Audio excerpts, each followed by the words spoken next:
Assalamualaikum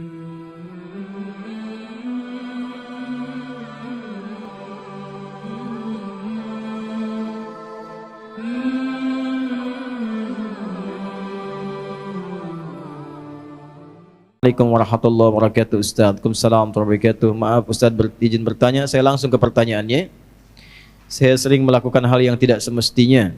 Saya menyadari akan hal itu salah. Namun lagi-lagi saya melakukan kesalahan atau dosa tersebut dosa tersebut.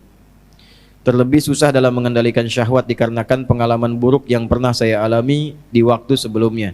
Apakah saya masih diberikan kesempatan untuk memperbaiki semuanya Ustaz? Quran surah keempat An-Nisa di ayat yang ke-17. A'udzubillahi minasyaitonirrajim. Bismillahirrahmanirrahim. Innamat taubatu 'ala Allahi lilladzina ya'maluna as-su'a bijahalatin tsumma yatubuna min qarib. Orang-orang yang mau kembali kepada Allah dengan taubat itu, maka lakukanlah ketika ia sadar ia salah, segera taubat. Ya. Jadi taubat itu jangan ketika Anda kerjakan, misalnya terjadi lagi Anda simpulkan enggak diterima. Jangan begitu. Maksudnya terus tobati sampai di titik Anda menyesali itu. Jangan berhenti. Ya, makanya disebutnya dengan tawab. Allahnya menerima tawab, hambanya menghadap tawab. Jamaknya tawabin. Nah, orang yang terus begitu dicintai oleh Allah. Dalilnya mana? Quran surah kedua Al-Baqarah di ayat ke-222. 222. Kan? Innallaha yuhibbut tawwabina. Innallaha yuhibbut tawabin. Allah sangat mencintai orang-orang yang terus bertaubat. Salah, taubatin lagi. Salah, taubatin lagi. Salah, taubatin lagi. Sampai kita merasakan titik jenuh dalam bermaksiat dan kembali kepada taubat. Nah, bagaimana mendorong supaya kuat pengaruh taubatnya? Satu, kata para ulama mengatakan, ketika Anda terdorong berbuat maksiat karena dorongan syahwat itu, bayangkan saat itu diwafatkan oleh Allah. Itu cara menghentikannya. Ya, ada dorongan syahwat nih. Ya, ketika akan terfikir untuk melakukan, bayangkan, rasakan bagaimana kalau diwafatkan saat itu. Nah, itu akan menghentikan seketika.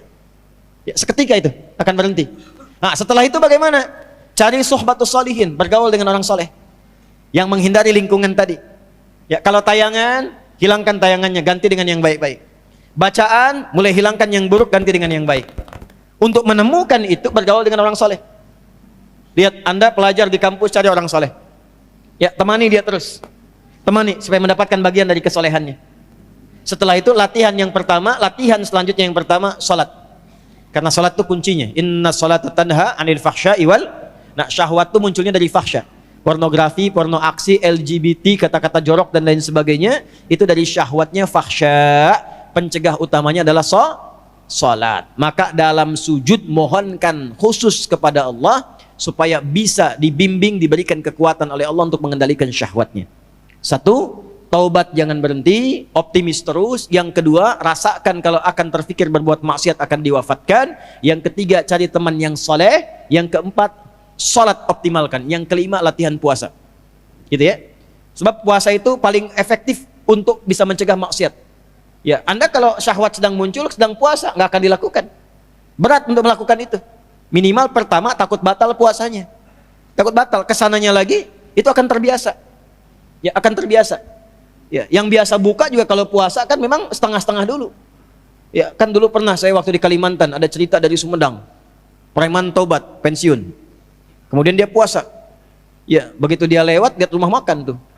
Rumah makan kok buka. Wah, jiwanya muncul lagi, datang ke situ gebrak.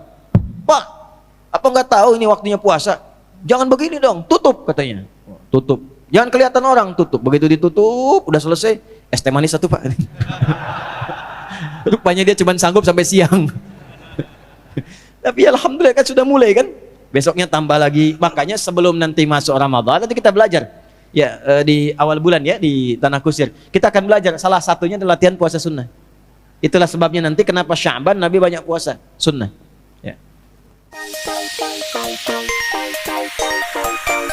Thank you.